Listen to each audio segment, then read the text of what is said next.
So you're interested in purchasing the all-new 2024 Kia EV9 fully electric 3-row SUV, but might want to know the exact differences between two trim levels. Well, in this video, we're going to compare the Light to that of the Wind, which is the least expensive version of the EV9, to that of a mid-trim, see what the differences are not only in terms of the drivetrain, powertrain, the battery sizes, but also the regular features and options between these two trims. And make sure to stay tuned to the end of this video where we'll cover pricing information as well as throw in the Light long-range variant, which sits in between these two. It is the longest range version of the EV9 in a rear-wheel drive with that of the larger battery pack, and does throw in a few additional options over that of the standard Light as well. So make sure to stay tuned. There's a lot of information in this video, but without further ado, let's go ahead and get right into it. So as usual, I want to start with the standard equipment that you're going to get across every single EV9 for the 2024 model year. Then we'll move into the features that you're gaining, opting for that higher Wind trim, and then some of the differences in terms of packaging, powertrain, as well as that pricing information towards the end of this video. So starting out with standard equipment across every single EV9, this is a quite impressive list, I have to say.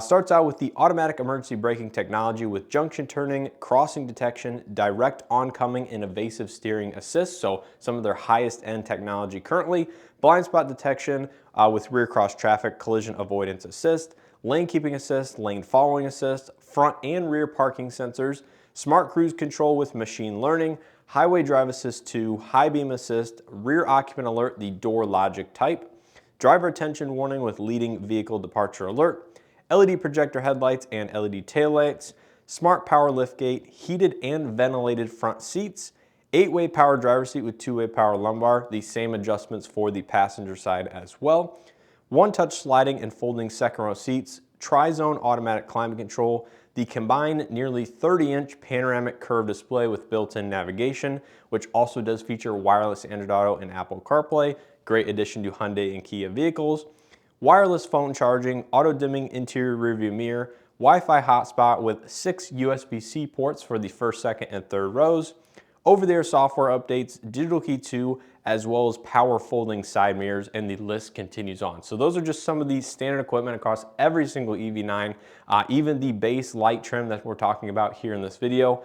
So as you can see, that list is quite impressive. Now next up, moving to the Wind standard equipment. So these are things that you're going to gain going to the Wind from that of the Light or even the Light long range, which we'll touch on again here in a second.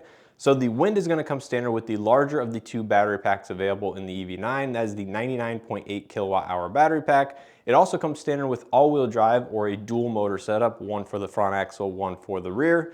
This puts out 379 horsepower and 443 pound-feet of torque, and the Wind is the first trim in the lineup with the all-wheel drive and the larger battery pack to have the 516 pound-feet of torque available with the boost feature that is available through the digital services that you purchase after purchasing the vehicle. This is a first time for Kia, so essentially it is a software add-on after the fact, but you can get up to 516 pound-feet of torque. It comes with the nicer embossed dot Syntex seating trim, dual sunroofs, roof rails, heated steering wheel, heat pump, again a very notable and important feature, first trim to receive the heat pump, garage home link, boost capable digital services like I just mentioned for that extra torque, 0.8 inches of additional ground clearance that is found on every all-wheel drive or dual motor EV9, as well as 3,500 pound towing capacity with trailer brakes. So that is everything that you're gaining going to the Wind over that of the Light or the Light long range. Now before going on to colors and stuff like that, it is worth noting if you do opt for that Light long range, which is one step up from the base Light as the larger 99.8 kilowatt hour battery pack, I found some discrepancies as to whether a heat pump will be available in the future as part of an optional package. As of right now, Kia's build and price tool on their website says it is not available on the Light long range, and I also looked up window stickers of those EV9s on dealership lots, and they do not have the heat pump available as of right now. But in Kia's media website, it does say optional under that item. So a little bit of a discrepancy there, may come available in the future, but as of right now, it looks like the Wind is the first trim with the heat pump.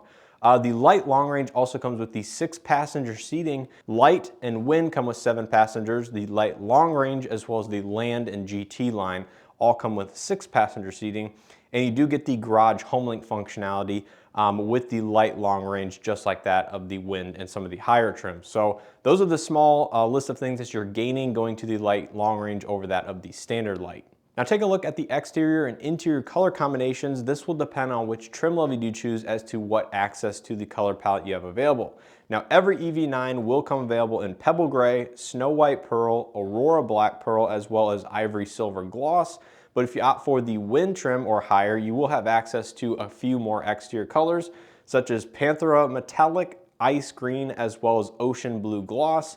And there are even additional colors if you opt for a Land or a GT line, some of the mattes in specific that are going to be not available on some of the lesser trims. So those are all available on the respective trims, and I will have that on screen so you guys can kind of distinguish which ones are available on what.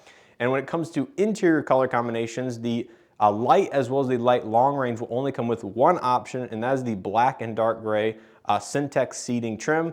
If you opt for the Wind or higher, you will gain access to at least one more additional interior color. The Land and GT lines will add additional colors on the inside, but that one additional color for the Wind is the dark gray and light gray embossed dot Syntex trim. So you have two color combinations available on the Wind, where there's only one on the Light, both the standard range as well as the long range. Now finally, touching on one aspect that you guys are probably most interested about, and that is the pricing information. The Light rear-wheel drive, so the cheapest version of the EV9, comes in at $56,395 including destination. The Light long-range rear-wheel drive, which simply has the larger battery pack as well as a few small options and features, comes in at $60,695.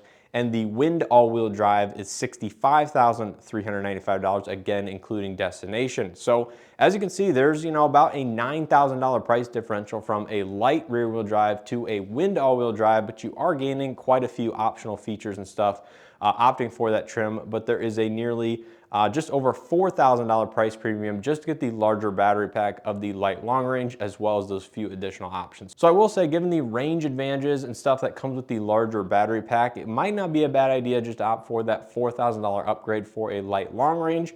But of course, if you do want the all-wheel drive, more powerful dual motor setup, you will have to start at least at the Wind trim, if not opt for one of the higher trims, which starts in the mid $60,000 price point. So I think that's pretty much going to do it here for this trim comparison of the all-new 2024 Kia EV9 fully electric 3-row SUV comparing the Light versus the Wind trims.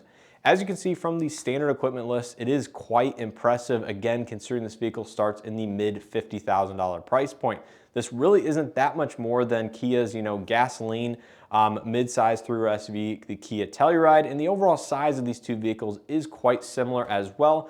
But the EV9 is going to be slightly different in certain dimensions, both on the inside as well as the outside. So if you're kind of comparing these two, they are somewhat similar, not only in starting MSRP, but you're going to get a fully loaded Kia Telluride for in the low to mid $50,000 price point. We're going to get a base model EV9 fully electric SUV for around that same price. So there are going to be a little bit of differences in terms of features, options, technology, stuff like that. But I would say you can cross shop these two if you are considering either a full gas model or a fully electric. But there are of course some major differences when it comes to how the vehicles drive, as well as how you refuel or re-energize the vehicle. So that's all things to take into consideration, but that's kind of thoughts for a separate video.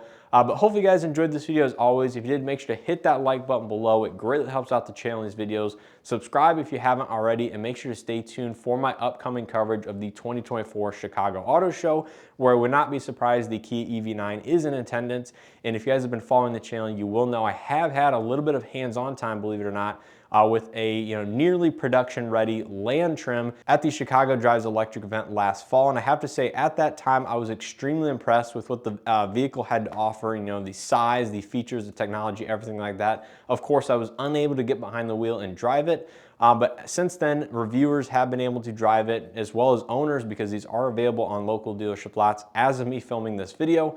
So these are pretty much readily available at this point to go take ownership of. And of course, there are those review videos from other press journalists out there, and I think they have had very positive opinions of it as well. I would highly recommend taking a look at this vehicle. It is one of the first kind of mainstream three-row mid-size SUVs fully electric on the market. There are just a few other competitors out there, but I would say this is kind of the most affordable version in this segment and definitely offers some of the most technology as well. So let me know your thoughts on the EV9 down in the comment section below. Make sure to stay tuned and check out other trim comparisons from other manufacturers as well. As always, I appreciate the continued support here on the channel. If you're looking to support the channel a little bit further, consider becoming a channel member as well as using the Amazon affiliate link down in the description below, where you do get a small referral bonus at no additional cost to you. So once again, as always, I appreciate the support and hope to see you guys in the next one.